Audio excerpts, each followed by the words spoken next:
Meanwhile, President Bongbong Marcos orders the Interior Department and the Philippine National Police to dismantle private armies.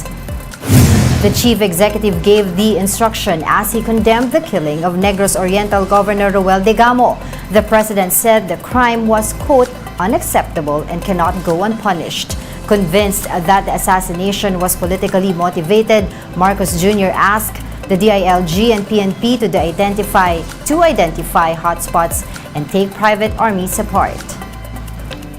Well, actually, ang sinabi ko sa ating Secretary Abalos and the PNP is to now make an examination, kagaya yung ating ginagawa kapag darating ang eleksyon kung saan ang hotspot.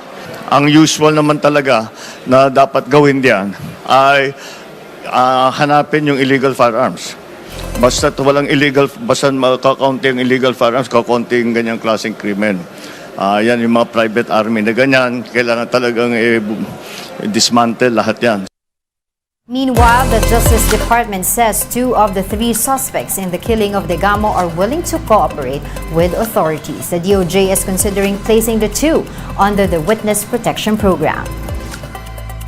Kailangan po muna nating evaluate yung mga statements ko nila para ma-assess at if ever ma-determine na talagang may saysay or may basis yung mga statements nila, pwede natin sila ipasok sa WPP ng DOJ.